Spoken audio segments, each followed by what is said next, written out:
So welcome to this improved digital training module on how to write your first academic paper and get it published. This is a short presentation, not very long, a couple of slides, where I go through a couple of important points when it comes to trying to figure out where to publish your research, how this relates to your thesis chapters, and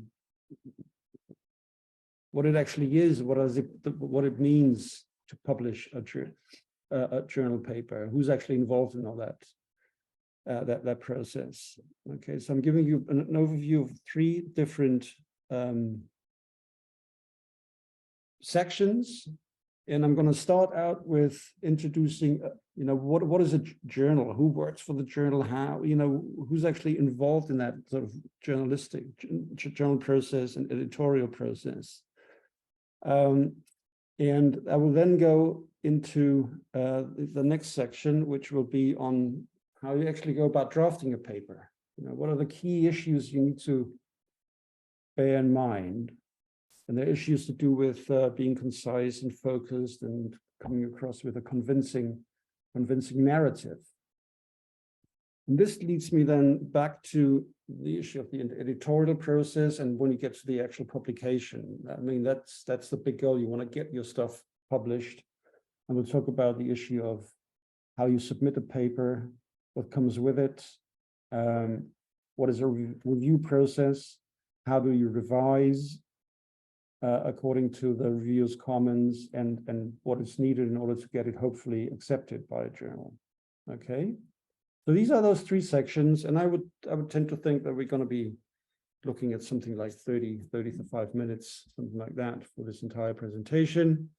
So let's move on and go to section 1, and where we discuss, what is a journal actually? And the key takeaway message for this entire section is really, you want to know your audience. What do I mean by that? What I mean is, who are you writing for? And that question may sound a bit strange, but you need to imagine the following. So if you do a search on geoscience papers on research.com, you get a ranked list of with the highest impact papers. They come, or impact journals. They come first, of course, and then the least impact journals at the end of that list. And I'm going to talk about the end of this list as well, but let's focus on those that are really sort of the top 8 here, top 10. Some of them I think because you've probably been reading lots of papers that have been published in those journals.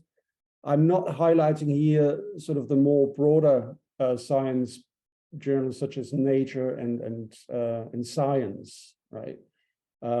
These are, of course, also there for you to publish, but the chances are that you will probably not get into those, or very few of you or us actually get the chance to publish in those journals, and we usually focus on those journals that are sort of more on topics that publish papers on topics that are sort of more relevant for our science.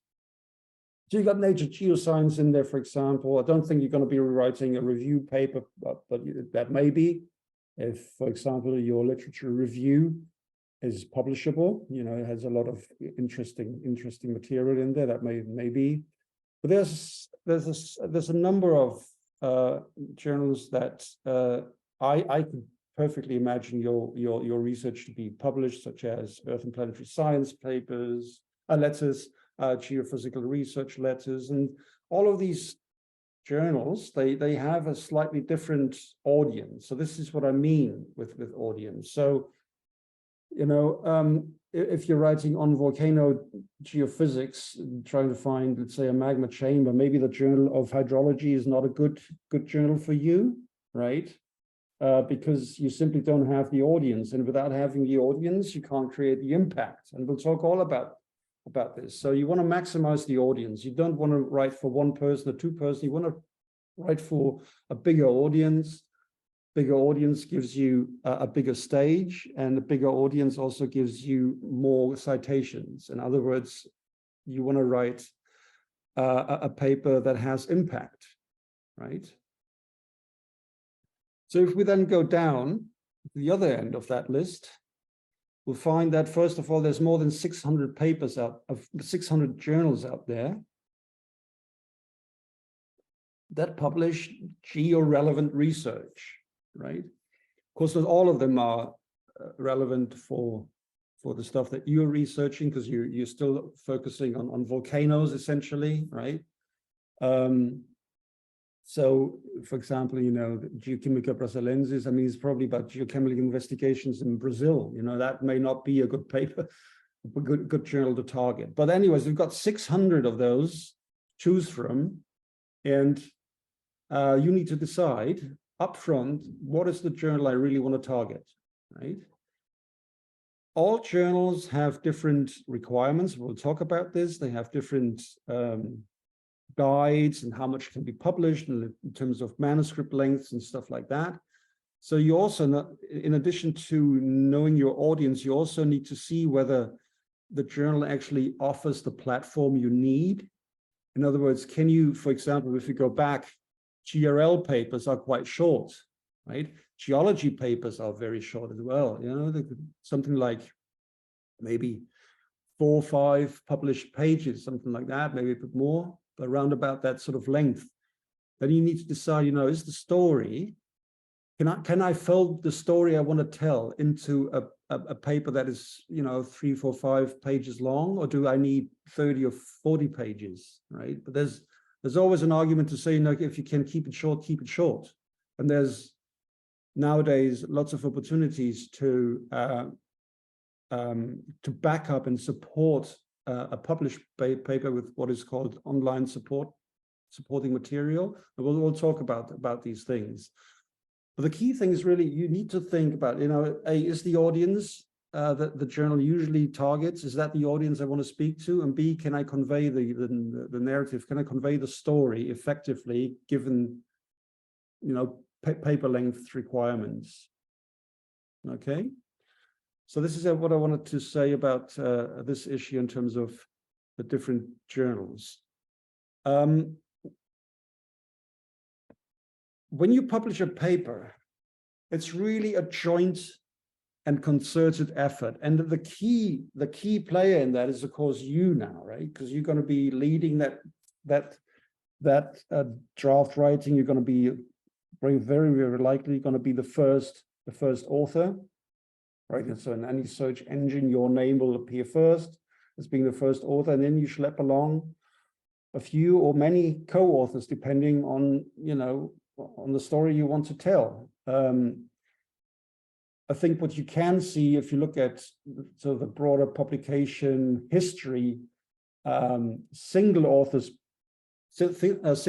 paper are very, very rare these days. Perhaps you still find a few of them in review papers, but most original papers are, you know, multi-author, at least 2 or not more. It's simply to do with, especially in volcanology, that we've really learned to sort of reach out and walk and work a bit more interdisciplinary, and use information from different investigation streams to find answers to a specific scientific problem. But you are the boss. You put together the team that you need, obviously, in order to answer those scientific questions. And then whoever contributes, you know, you need to decide whether those people, you want them to contribute to your paper. So you have supervisors, co-supervisors, or just other contributors, other people that have helped you in getting, you know, your problem answered. So it's definitely you, your supervisors, and anyone who's joined the study. And then you've got the journal, really, the editorial team. And I'll talk about the editorial team in a minute, but they play a very important role because essentially you need to, well, work towards the quality of writing and scientific content that the editorial team is happy with that submission and that paper, and they would, you know, they'd be keen to have it accepted and published in their journal. And then, of course, it's the reviewers. You know, this is the entire thing, sort of issue of a peer-reviewed paper. So the journal will send out your draft manuscript, your submitted manuscript, to at least 2 or 3 or 4 reviewers who then comment on your paper. And I'll talk more about this, but you know, you can't be dismissive of the comments and say, you know, they didn't understand what I was writing. But if the reviewers don't understand what you're writing, then you've probably not done a good job in making it clear enough, right? But again, I'll come back to that. So you see, there's quite a few entities and people involved in getting first of all, a paper written, and then submitted, evaluated, or reviewed, and then accepted. Okay. And it is for you essentially to lead this entire process. You're the project manager in that project. Okay. Right. Now, what is the editorial team really? I mean, then publishers have an entire suite of journals in their portfolio. And some of them have a portfolio that deals with earth sciences in the broadest sense, or environmental sciences. And each of these topical editorial teams have something called an editorial office. The editorial office is usually with the publisher. By publisher, I mean, you know, publication houses such as Elsevier, Copernicus, Wiley. There's many out there. Nature Publishing Group, Springer. I mean, I'm not advocating here for anyone, but there's tons and tons of publishing houses out there, and they have different portfolios, and they have each of these different portfolios have a dedicated editorial team. And they provide you with editorial and managerial support. They get in touch with you. These are your first point of contacts, really, when you deal with a publishing house. And usually, a journal is being led by either one editor-in-chief or several editor-in-chief, where each editor-in-chief has perhaps a specific topic beneath them. For example, some dealing exclusively with seismology, other will be dealing perhaps with geochemistry, or everything is housed under one editor-in-chief. That's also possible. What they usually do is, so these editor-in-chief are the ones that are the first to have a scientific eye, or cast a scientific eye over your submission. So they are the first to scrutinize a submitted paper, and they decide on whether that paper actually, you know, merits taking it further. So does that fit within the scope of the paper? Is the quality of writing and scientific content, is that you know, worth their consideration? And does this paper, you know, have a potential for impact? In other words, will it raise citations? So these are quality assessments based on a first sort of skimming of the paper. The editor-in-chief may not be the expert on your topic, right? But editors-in-chief, they've had a long, quite a substantial experience in the editorial process by being handling editors. I'm going to talk about handling editors in a second.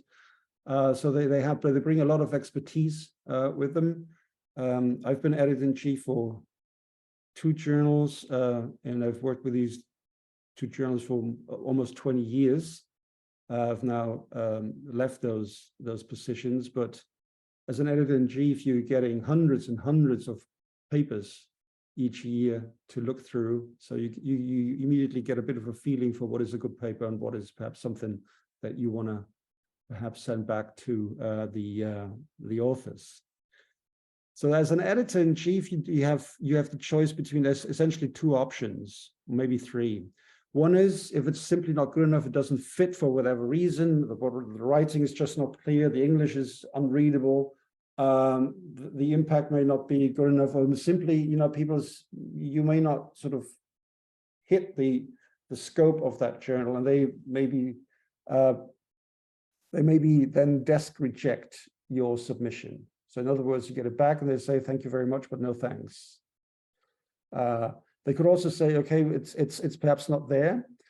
There's a couple of points I want you to look at. For example, if the graphs are unreadable or something like that, you then revise them straight away and then resubmit it, okay? That's also a possibility. Or if the editor-in-chief is happy with the writing, the content, stuff like that, they would open an editorial process. And this means then that they will nominate an editor, an handling editor, and that handling editor is your primary point of contact then. They will guide the editorial process, and they are the link between you and the reviewers, okay? So they will go out and nominate reviewers. The editorial board member, or your handling editor, is probably someone who's, again, not the absolute expert in your area, but a very good, has a very good understanding of the topic you're writing about. They then nominate those reviewers who hopefully are experts in your area, yeah? So the handling editor then oversees the review process, and once the reviews are back, they get in touch with you and say, I want to highlight a couple of points the reviewers have mentioned. You have to sort of address those 5, 6, 8, whatever 10 points before I can consider your revision, your revised manuscript for publication. Okay, so the editorial board member then makes a recommendation based on the editorial decision. So once that person is happy with your revision, with your rebuttal letters, your edits of the manuscript, they would then recommend the paper being accepted, for example, or maybe it needs a further round of revisions. Sometimes papers go to 2, 3, or 4 rounds of submissions, of revisions, I'm sorry. At the end of that process, if you followed recommendations and you've convinced the reviewers that what you're writing is correct and the edits are fine, that handling editor would make a recommendation to the editor-in-chief to, for example, accept. Then the editor-in-chief comes back and sort of goes through all the documents, the reviewer comments, your comments on the reviewer comments, and if they are then happy, you hopefully get an answer and an email saying, we're happy and we're delighted to accept your paper for publication. And then an entire sort of typesetting process takes place, and you will hear more from the editorial office, but that's beyond the scope of this presentation, right? So hopefully you now understand what a journal is and what an editorial team is and who the different players are and what their roles are in this editorial process. And now the interesting part. Let's call here the draft. So you need to start drafting your paper, right? And really the worst thing to do is you sit in front of your computer, you've got a blank page in front of you, and you need to start, the supervisor comes along and says, you write up the story, and you've got basically nothing written up by now, and you're facing this blank piece of paper, essentially. So I want to convince you that this is not really a position you want to be in for various reasons. First of all, it's really taunting to populate a page, an empty page. And I think you've got plenty of opportunities to actually start writing, what I would call write as you go. As you read papers, you summarize these papers, you write some executive summaries of different papers, so you know the literature, because that's really important. And I'll come back to that in a second. So in order to get something on your, you get a paper drafted, is you think about, what is the story I want to tell? Essentially, you need to have a story. And that story has to be novel.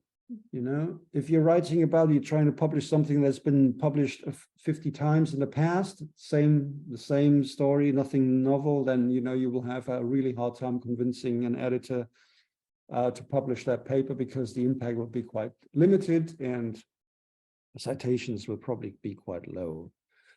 You also need to think about the wider implications, not just your narrow findings, but what do those findings actually contribute to the big picture problem you're trying to address.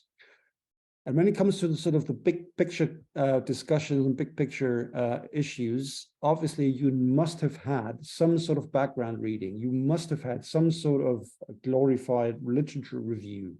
You need to know what other people have already published about that topic, right? And as you read all these different papers, you know, I really could recommend that you start, you know, writing as you go. So you have a lot of material to draw from by the time you need to start drafting your paper.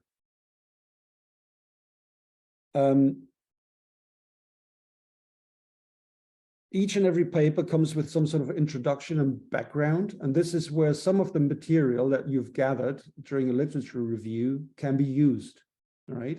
And even if you just copied and pasted some of the literature review document into an intro section and then sort of cut through this and edit it, that sort of puts you in a completely different position compared to if you sat in front of your computer having you populate a blank and white page out of scratch. Right? It just makes your life much easier. A valid question is, you know, well, Joe, you know, I'm going to write a thesis chapter anyway. I'm just going to publish that thesis chapter. My response to that is, it's probably very unlikely that you can get a thesis chapter published, because a thesis chapter has a different audience to a journal paper.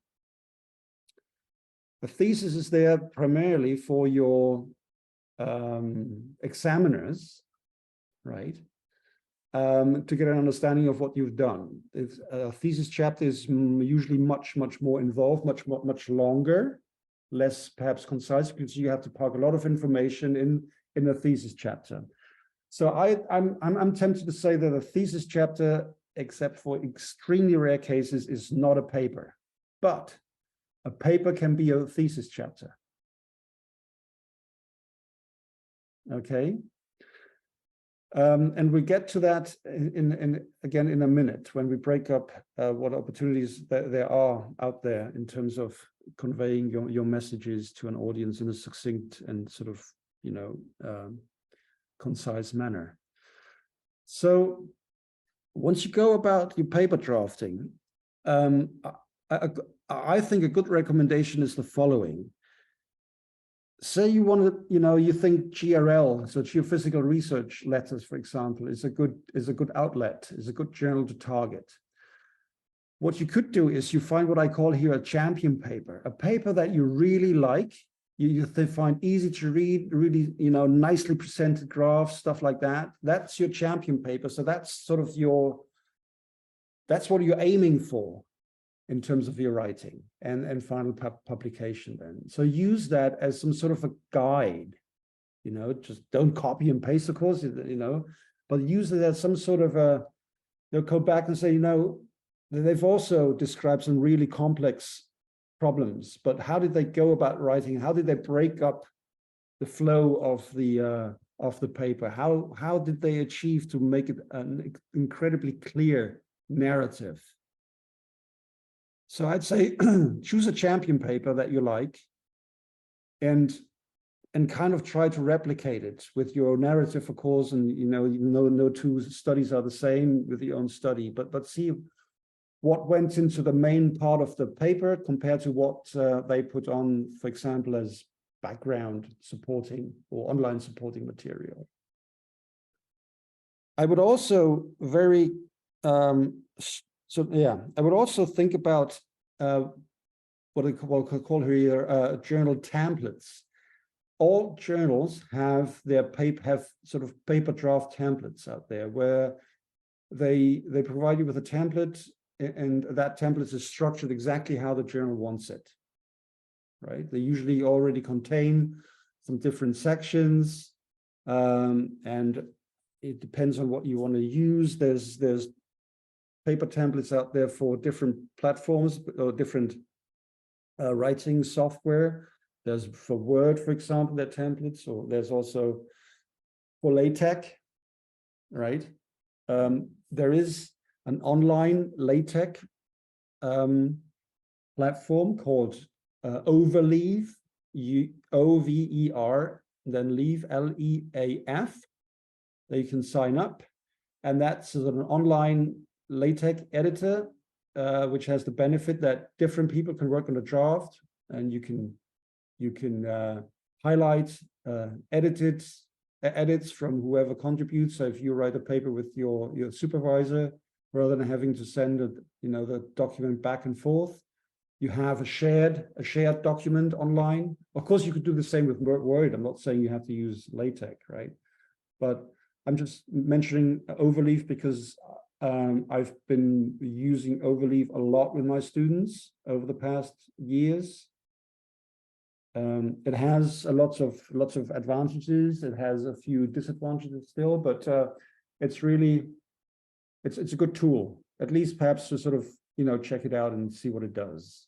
It works for me. It may not in my students, but it may not work for you. Okay, so use these journal templates, and then before you actually go into the nitty-gritty of writing, take a step back, think about what's a story, what's a novelty, and what are the main implications of your story, and then just try to have a rough structure. Perhaps keywords or bullet points or whatever are the stuff that you want to convey in each and every section, right? Stuff that you would definitely want to mention, let's say, in the introduction, background, stuff that you absolutely want to mention in the discussion based on your background reading, the wider literature and stuff like that. So you structure it and you roughly organize the narrative. And then you can start, putting prose to paper. In other words, start drafting the process and the paper, And as you go and as you write, put yourself in the shoes of a reader. The problem is that you've probably been spending all of your, most of you have been with us now, what, 6 months, six to 10 months or something like that. Most of that time you've been able to spend on one topic and one topic only. No one else has had the time to do the research that you did, right? So you may think, people know a lot of the stuff that you know, but that's not necessarily true, right? So you need to, as you draft your paper, think about, just take the reader with you, walk them through the narrative. So in other words, walk but don't run, right? You don't want to run away and the reader not being able to catch up with what you're saying. Okay. It's especially important when you write your second or third paper and you really want to get done with that, and you've worked 3 or 4 years of your life doing nothing else but research, and you're the key expert, you think at least, but you want to you bear in mind that you're writing for someone. You're not writing for your own benefit. You're writing for an audience. So yeah, don't walk but don't run. And by all means, try to avoid jumping back and forth in your narrative. That's really confusing, right? So have an argument, deal with that, one at a time, for example, in your discussion. Don't crisscross or walk, don't behave like a drunk man going back and forth, up and down. You're losing the reader immediately, right? So these are perhaps the first things to think about when you write and draft your paper.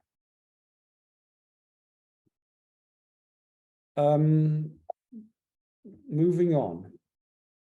Again, the issue of story, the novelty and implications. So I'm putting up here pretty much a standard, and this, I don't think this is anything new because you've all had a bachelor and master thesis to present. So that's a standard sort of table of content of an academic paper, be it a chapter or a paper manuscript. So you deal with an abstract, People go about writing abstract in different ways. Sometimes people that write it is the first thing they write.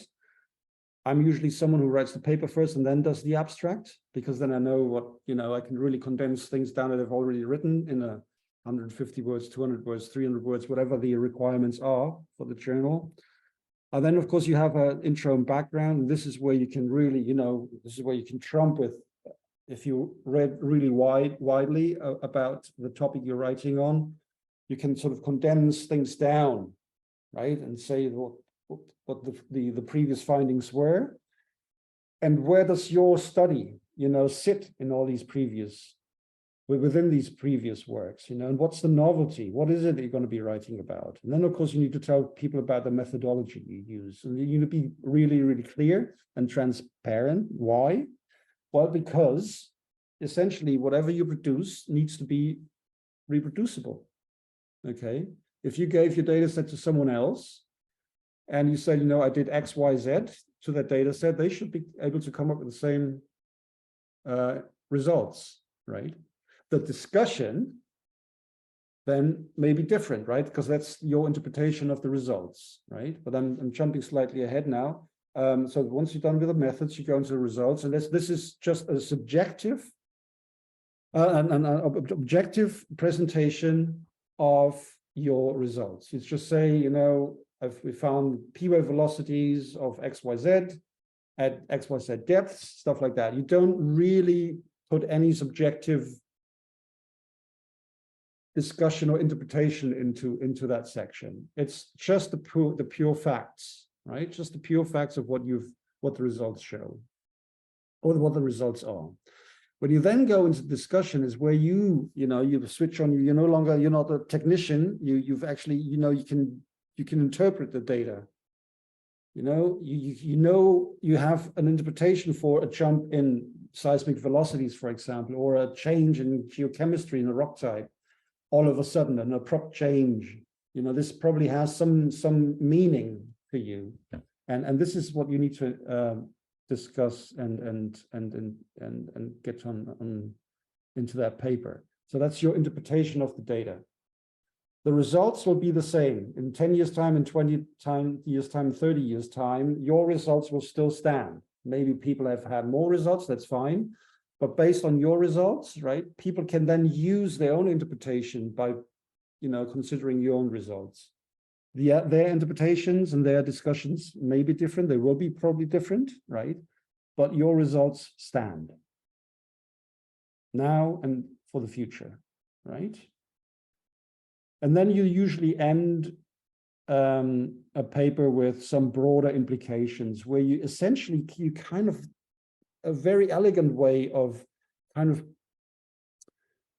bringing some sort of holistic story to your paper is that you then tie back to some of the stuff that you've introduced in your background or the introduction. So you have some sort of a well-rounded narrative, right?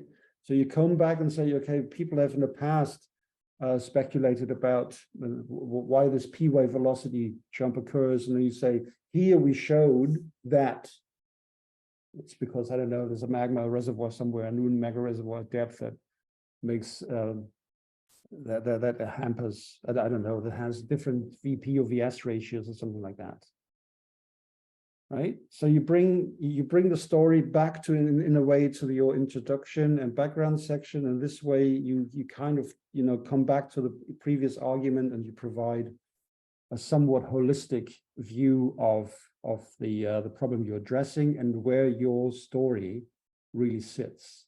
Can people then build on your, so then people can build on your results. You maybe also want to highlight, if you're doing modeling, for example, all models are wrong, some are useful, right? You want to convey the message that your model is actually useful, but it will have some limitations. Everything has limitations. Even if you took samples, there's a sampling bias and stuff like that. But people could, some of the weaknesses that you honestly report, people could build, their study onto those shortcomings or weaknesses. Right, does that make sense of what's needed? Okay, so the main sort of takeaway message is, perhaps don't forget the bigger picture. okay, and position your findings within the wider narrative that's been published on this topic previously. In doing so, you need to really understand, what is key and what is not. In a paper, and that's a big difference between a paper and a chapter that you're writing. The chapter you've got, if you want to write a thesis of 1,000 pages, that's okay. I mean, it's a lot of work for the reviewers or your examiners, but that's for you to decide. You can't do that in a journal publication, right? You must understand that.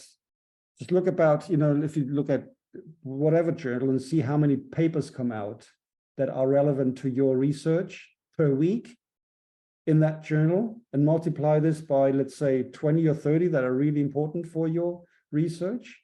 Okay, so people don't have the time to read all papers in the entire length.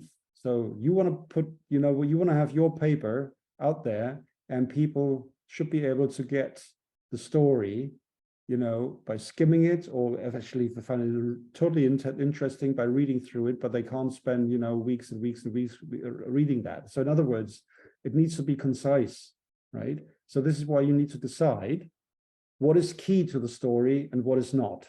And what is key to the story needs to be in the paper, but stuff that is only there to have a broad understanding of why you used a specific, algorithm to calculate your seismic data, that justification, for example, that could go in a separate material, which is what I call here online supporting material. With many journals out there now, specifically those that publish quite short papers, a lot of the stories actually in the online supporting material, and you need to sort of consult that as well in order to understand why they did what they did in the study. In other papers, in other journals, you have more room to perhaps expand on the methodology as part of the paper, right? But there's journals out there, for example, Nature Geoscience, where really the methodology is even to this at the end of the main narrative. So it really depends on the journal. So you need to. This is why I say, know the audience, and see whether you can actually convey the information that you want to convey in a short paper, right? But make use of online supporting material. It's always offered, and this is where you can park a lot of the material that would have gone into a chapter of your thesis, but is perhaps not overly relevant for the key story you want to tell in a paper. Okay, so use that. And then think about figures and tables. There's this saying that a good figure is worth 1,000 words.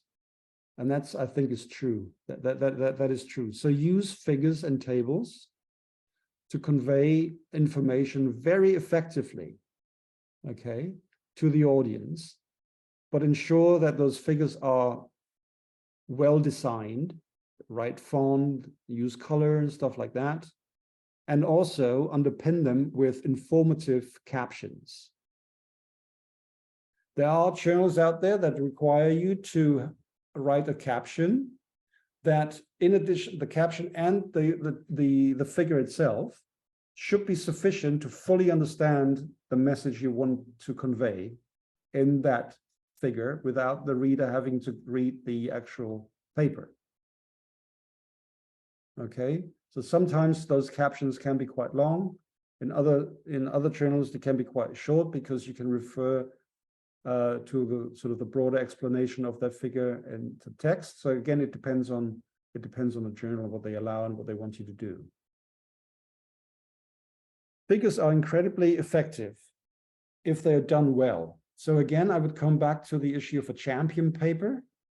Maybe you've got a champion paper in terms of the narrative, but you also have got another champion paper in terms of the artwork, right? Of how they conveyed, I don't know, seismic tomography profile. What did they do? The color ranges, stuff like that, the color tables, just see what you can do. I'm giving you a pretty lame example is if you use sort of the standard output from an Excel graph as a figure. That is perhaps not great. Okay, maybe you want to think about using some graphics packages to, to improve the quality of the graph. Maybe you want to use MATLAB or Python or whatever. I mean, there's so many options out there nowadays where you can, I'm tempted to say, pimp the design of a figure, right? And the same with tables. Tables are great to convey some information. For example, if you had a literature review and you put aspects, the key findings from those literature reviews, or from that literature review, in the form of a table, and refer, for that volcano has had, the seismic tomography says XYZ, you put the reference there as well. That volcano has also seen some geochemical analyses, and you put the reference there. So that's in a very sort of concise and elegant way, small table, the reader would be able to take away, most of the important research that has been conducted on that volcano. So that's a very clever way, rather than writing a long narrative, right? So that's a way of using tables quite efficiently, other than to report, some hard data. Okay, we've done that. And now in the writing, okay, of course it has to be structured, it has to be objective, right? And you need to convey some degree of critical thinking. That separates the technician from the scientist. Okay, the technician, numbers are numbers. For scientists, numbers probably have a meaning, and you would know whether a result is actually plausible or not, right? Just to hammer out sort of hammer in this message, if you, for some reason, you've got an error in your code and you get p-wave velocities of 20 kilometers a second for a technician, that's a number.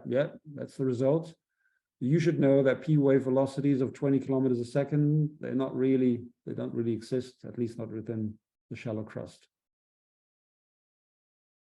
and probably not on our planet, right? So this is where you need to sort of switch on your scientific brain. And then when you do the writing, it really needs to be clear and concise. If you can write a sentence, 10 words, compared to a sentence of 30 words, use the one with 10 words if you get the story across, right? That's what I mean by being concise. You want to be clear, no nonsense, no palavering, no unnecessary words that really don't add anything to the message, right? You want to be analytical and precise, and you want to be objective and cautious and logical. So people will need to be able to understand your train of thought, your narrative, and the structure. So this is where we come back to the issue of you need to take the reader along. Okay, I'm giving you a couple of examples in terms of clear and concise writing. So this is just something I made up. Slides for thin sections were cleaned and edged by immersion in piranha solution with that chemistry for 1 minute. Then the rock samples were then cut in blocks and then fixed with epoxy resin onto the slides before publishing. That is, in my opinion, quite a clear and concise narrative. You get all the necessary information, of course, except for H2O2. The 2 should be in subscript there. But you get the story, and if you wanted to sort of reproduce that methodology, all the information that you need is there, right? And that's one paragraph, 2 sentences, and pretty much everything is said in these 2 sentences. Okay, so it is, in my opinion, analytical and precise. It is objective. You don't say, I took a beautiful rock because I like the color blue, right? And then I cut it on a saw, and the saw was yellow because I like yellow, and I mean, you get the story, right? It's absolutely not essential. What is essential is what you did in order to get to the results. Yeah. Okay, moving on. Clarity and conciseness. Don't get bogged down, let's say, in unnecessary detail. Okay, so that's one of them. If you got an idea or an argument, keep the sentence length to something like 10, 25 words. Don't construct overly convoluted narratives. You're not writing a novel where you want to confuse the reader just to make it sound a little bit more exciting, right? You don't really want to confuse the reader in a scientific paper. That's not what you want. That's not the objective. If that's the style of writing that you enjoy, go write a novel, I'd say. And really sort of, when you break up the narrative in the paper, have kind of one theme per paragraph and stick to that theme. And coming back to the point I made earlier, don't jump back and forth. Just deal with one theme per paragraph. Then as I'm giving you a couple of sort of hints of how you could save on word count, because that's quite important sometimes. Especially for abstracts, they have a maximum word count. And some, you draft it up and suddenly you find, oh yeah, you're 50 words over the limit. And then the cutting starts. And what can you actually cut? So for example, use the word now instead of at the present time, right? So it's 4 words versus 1 word, stuff like that. By all means, avoid repetition. Something like, as I said before, total nonsense, right? Because if you say, I refer to the reader to figure or the concepts behind figure number 5 or something like that. That is fine, but some loose wordings, as I said before, as mentioned above, or something like that, that's kind of useless. If you want to sort of cross-reference your own work in a way, you need to tell the reader, as explained in section 5.3b or something like that. That's okay. But really avoid repetition at all costs. And use a direct and simple language, and use that over a vague and complicated one. Be clear, be direct, and use simple words. Don't hide behind overly complicated sort of terminology, or even invent terms that actually don't exist. That's also an interesting story. In other words, you're not an administrator, right? Simply, so stick to a direct and simple language people can understand. Right. We've done the issue of being objective and cautious and logical, and I'll come back to that in a second now. You really need to be impartial on your view. And you have a balanced view of the evidence. Of course, you can interpret your findings, right? But don't overdo things, and keep an impartial narrative as much as you can. Sometimes, there is the opportunity to speculate, and I'll come back to that in a second. But a paper cannot be all about you speculating about things, what your results might explain, without actually providing any evidence for that. Okay. In doing so, when you discuss things, don't forget the big picture. We've already covered that. And really avoid unsupported claims and speculation or thought or beliefs, right? Words like, I believe the results indicate. Well, maybe some people say that actually have exactly the opposite opinion, right? So those words, they really don't have. They don't really have. Sorry, I need to go back. Getting lost here. Okay. So avoid these speculations, and then really break up the text into sections or subsections. Also, when we come to, well, because we're discussing here mostly now the interpretation, break up the interpretation, either different paragraphs, or if it's a big paper, why not use subheadings?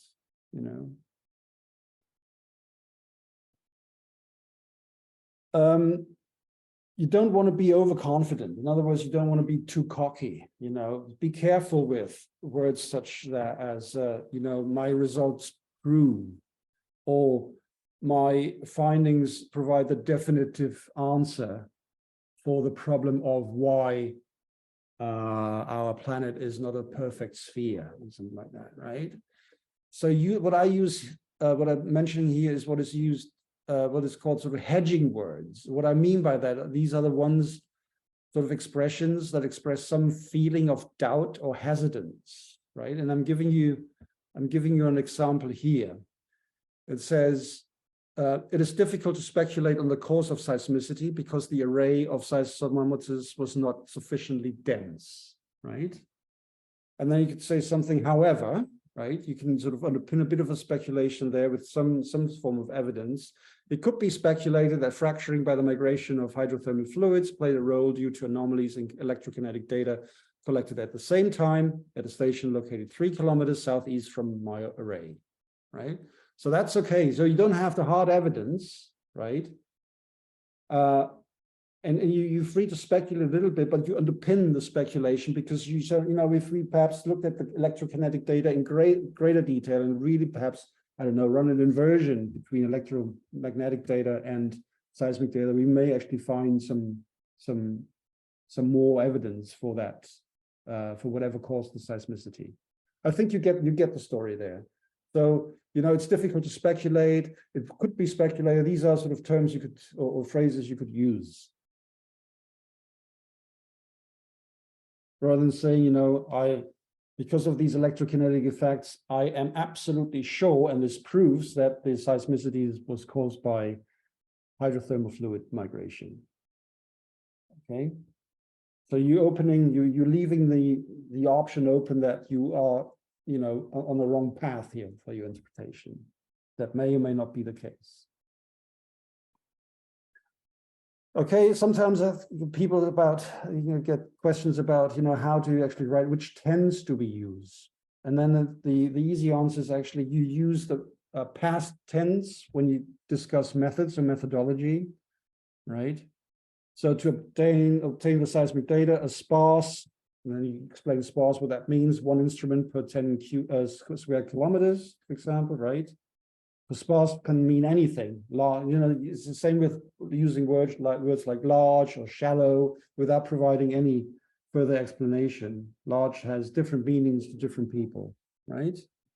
So again, coming back to the point, to obtain the seismic data, an array of seismometers was installed, right? But then you switch, when you get into the results discussion and implication sections, feel free to switch. Actually, it would be recommended to switch into sort of present tense. So the statistical testing applied to our data shows that the results are not significantly different to previous studies from Gin and Tonic and Scotch. Some highly cited authors out there, right? So you get the story there, right? So this is the difference. That's the difference in terms of tenses you use for your writing. And we're about to finish soon. Section 3 now is about, how you go about, you've got your paper together, you've followed all the advice, and you've got a nice paper together, everyone's happy.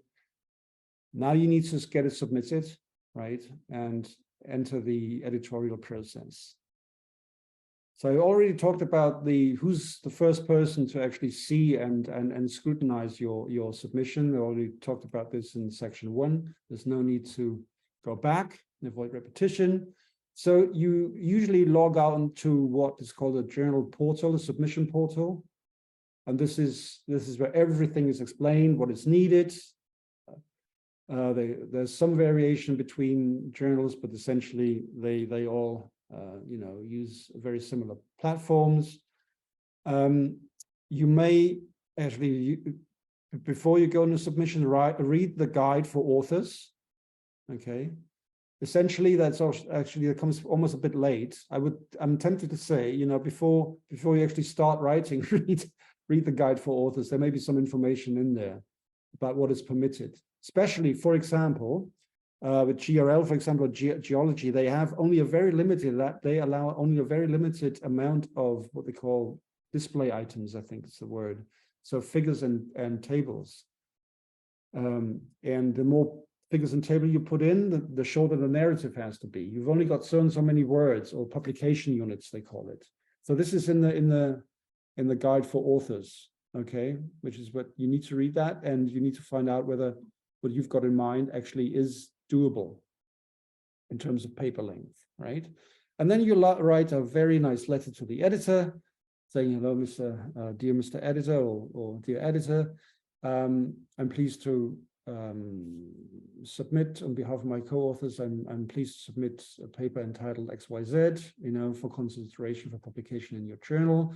And then you want to write something about, you know, why you think the journal is the best outlet. What are the main findings? What's the novelty of your paper? Okay, and who, perhaps also about, you know, what readership might be interested in reading your paper. You know, if you, for example, submit it to Journal of Geophysical Research or Solid Earth, there's quite a broad range, right?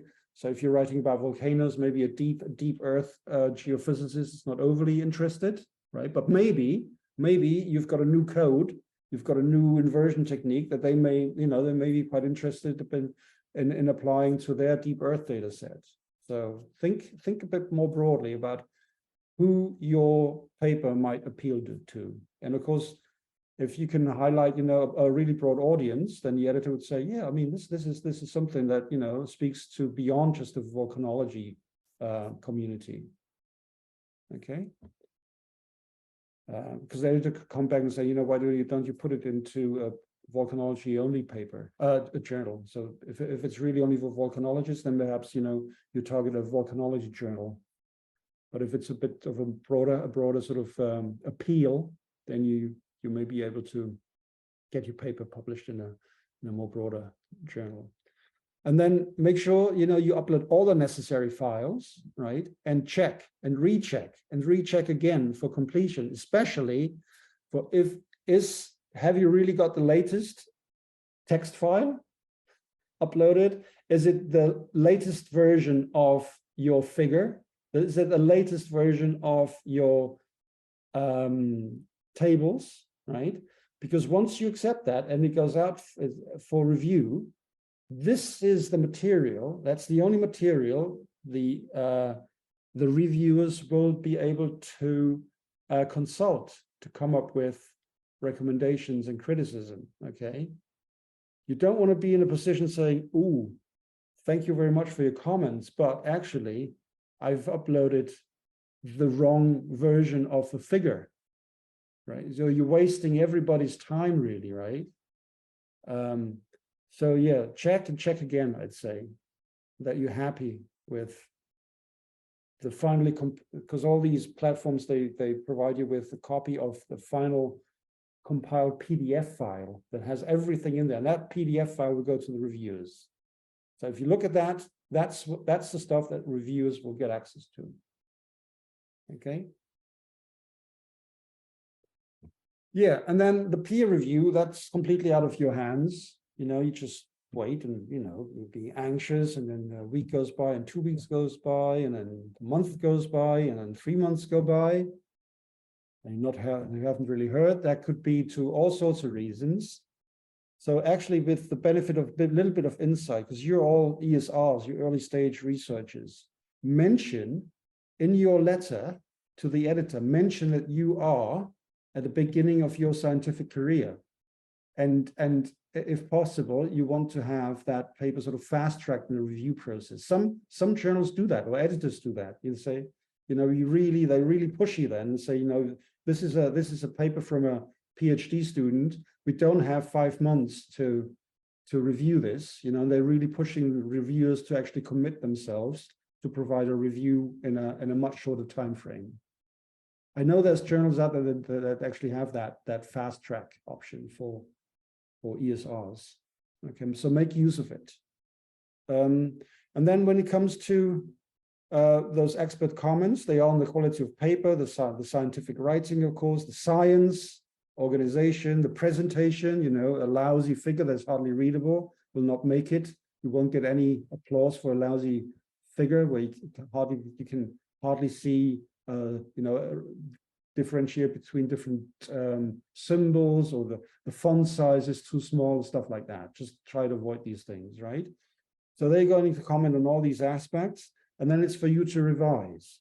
And just don't be dismissive of comments. Sometimes reviewers, you know, you get different reviewers out there. I would say the harshest reviews are usually from people that come straight out of a PhD, because they've spent their entire life, their entire time on a topic that may be very similar to yours, right?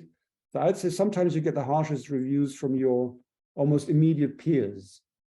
But then the idea is, of course, with the review process that you get a balanced view of at least 2 or 3 or 4 reviewers, and then it's for the editor to decide, you know, what's really key and what is less important in the revision.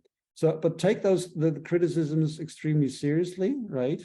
And then address all the different points raised by each and every reviewer, point by point in the reply letter, and also highlight those changes if you made those changes in the revised paper. So there's a color track or track changes copy, and then there's going to be a sanitized copy where all of the you know, the changes are simply accepted. So, but again, the portal will tell you what is needed, or the editor will tell you what they expect to receive from you as part of the revised version. So track the changes. There's various ways of going about it, depending on what software you use.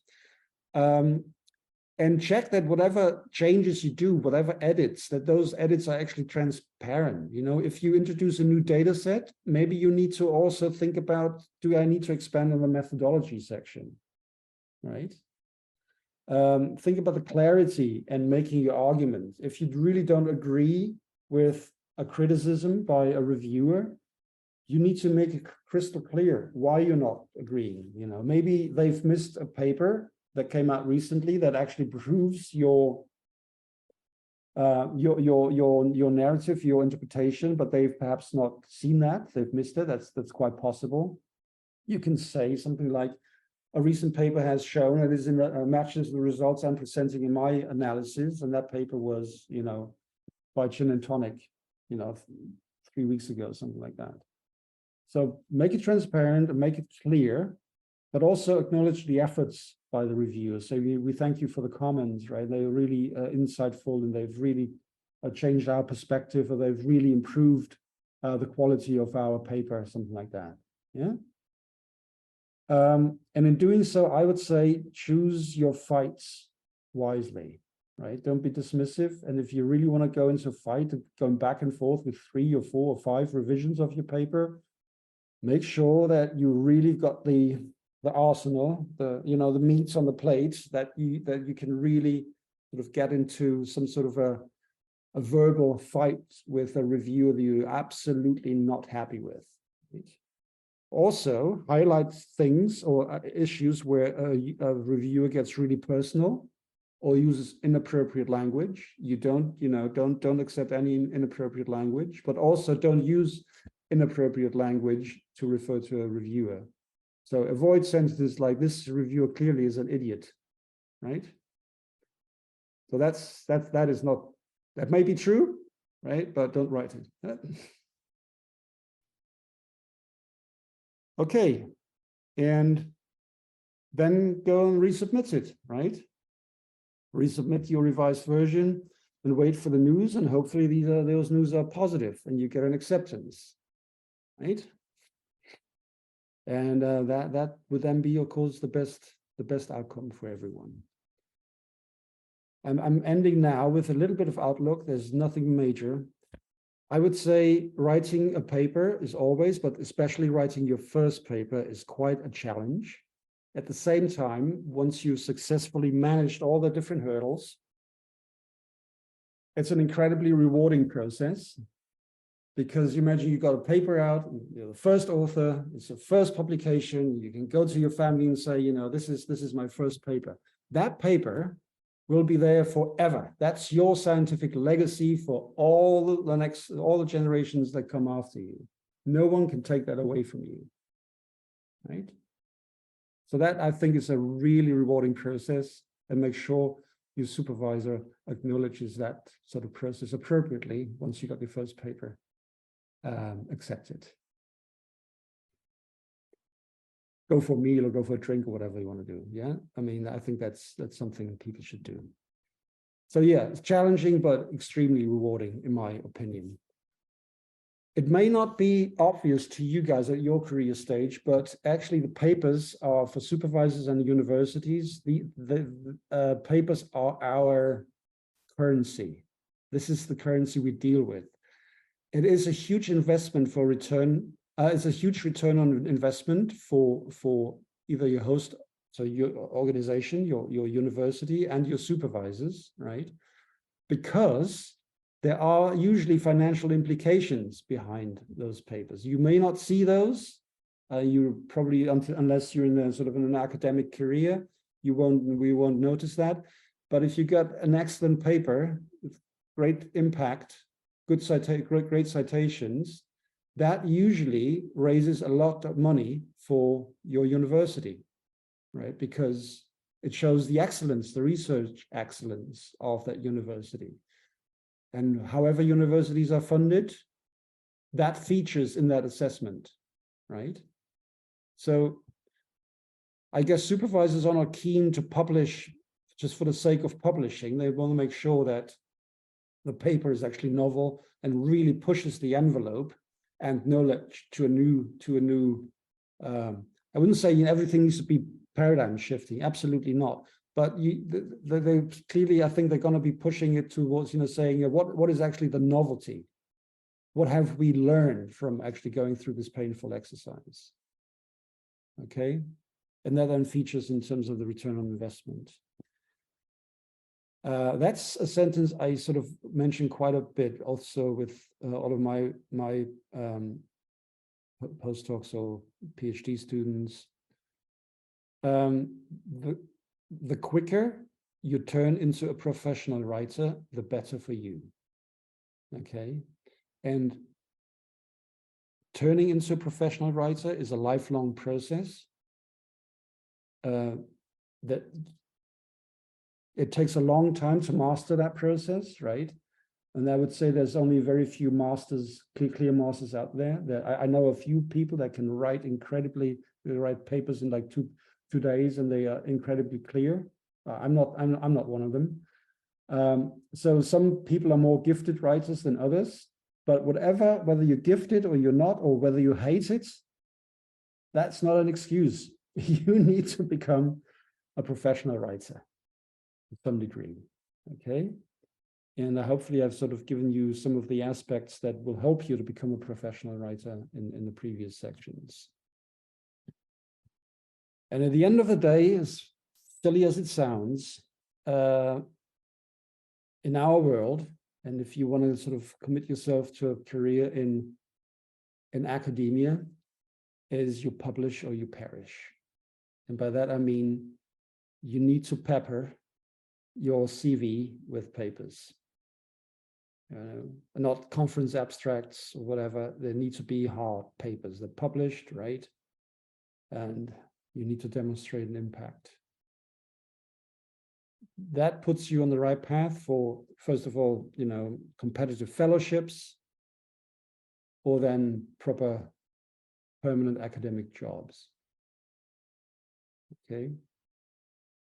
It's not necessarily the number, because there's people that are part of a huge project and, they churn out 50 or 100 papers during the course of their PhD because they're co-authors in a list of 100 or 200 co-authors. That's what happens in physics, for example, quite often. If you work at CERN, and you're part of a large sort of study, then obviously you're co-author on many papers, right? But in terms of what we do, I would say being first author is really key, right? And that weighs heavily in an assessment about quality, both for fellowships, postdoc applications, or applications for later on perhaps as a lecturer.